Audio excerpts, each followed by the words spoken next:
il y a une réalité positive, une réalité grande, une réalité bénie, qu'à l'opposé de ce que nous sommes par nature, nous trouvons Christ en tant que sujet de la préoccupation de Dieu et celui du centre d'intérêt du Saint-Esprit. Le Saint-Esprit a été envoyé par Dieu par rapport à Jésus-Christ et en son nom, dans un but unique. Nous ne devrions pas être absorbés par le Saint-Esprit même, ni par ses manifestations. Nous devrions être occupés exclusivement de l'objet du Saint-Esprit. Et l'unique but de la venue du Saint-Esprit est de faire de Christ notre tout, de nous rendre semblables à l'image de Christ, de former entièrement Christ en nous. Le Saint-Esprit possède la vision de Dieu, celle que Christ est l'objet, qui est toujours en vue. Voulons-nous connaître l'unique moyen de la délivrance? Ce ne sera jamais en tournant autour de nous-mêmes, en étant occupés avec nous-mêmes, en réglant nous-mêmes nos problèmes, en simplement pleurant et en nous lamentant sur nous-mêmes. Ce sera en étant occupés de Christ.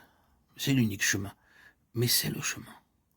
Dans le chapitre 7 de l'Épître aux Romains, Paul nous parle d'un côté des choses. Il raconte qu'il avait des aspirations dans un certain domaine, mais qu'elles ont été frustrées parce qu'il était en lui-même.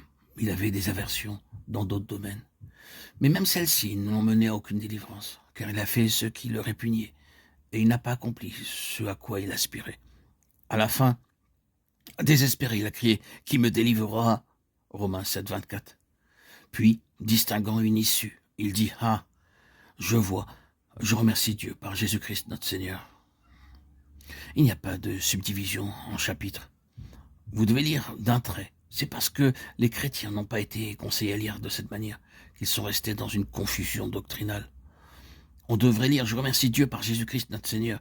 Il n'y a donc maintenant aucune condamnation pour ceux qui sont. » Romains 8, 1. Dans une aspiration à ressembler à Christ et une lamentation sur leur si grande différence d'avec Christ. Non. Pour ceux qui sont en Christ Jésus. Pourquoi aucune condamnation? Parce que Dieu regarde au seul en qui il n'y a pas le moindre motif de condamnation. Et il dit, votre délivrance consiste à être occupé avec le fondement où l'on ne trouve aucune condamnation. Christ. Ici se trouve tout le secret de la vie du croyant. Notre plus grand besoin est d'être délivré de nous-mêmes en Christ. Nous trouvons là toutes les intentions et tous les projets de Dieu à l'égard de son Fils. C'est Christ en vous, l'espérance de la gloire, Colossiens 1, 27, qui est le grand secret. Et il n'existe aucune autre espérance de gloire nulle part ailleurs. Que cela signifie-t-il? Non pas que je vienne devant Dieu en lui disant « j'ai eu des motivations pures, j'ai été très honnête, sérieux et droit, et mes intentions étaient des meilleures. » Cessons de dire des inepties. Il est totalement absurde de parler ainsi. Nous ne nous connaissons pas nous-mêmes. Seul Dieu connaît la vérité à notre sujet. Rien de cela ne trouve une place pour Dieu, ou a de l'importance pour lui, un seul instant. La question est la suivante. Ai-je reconnu que la croix du Seigneur Jésus a été l'effondrement et la fin de moi-même, bon et mauvais, de sorte que je ne retienne rien devant Dieu? Je suis autant capable du pire que n'importe quel être de la création de Dieu, et quelqu'un qui adopte une attitude d'incapacité à commettre le pire est dans une disposition qui relève de la plus grande duperie.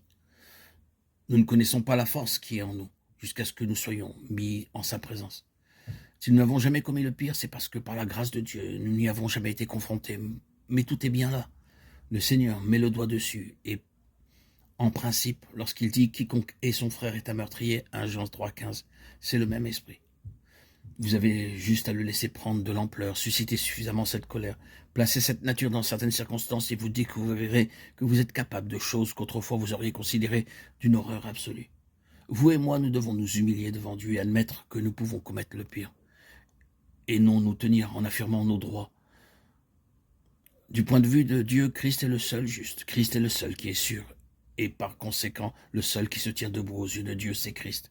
Et c'est ainsi que vous et moi, dans toute la faillite, la fragilité, la consciente faiblesse et l'humilité de nos propres êtres, nous trouverons l'issue, la délivrance, le salut, en étant agrippés à Christ par la foi.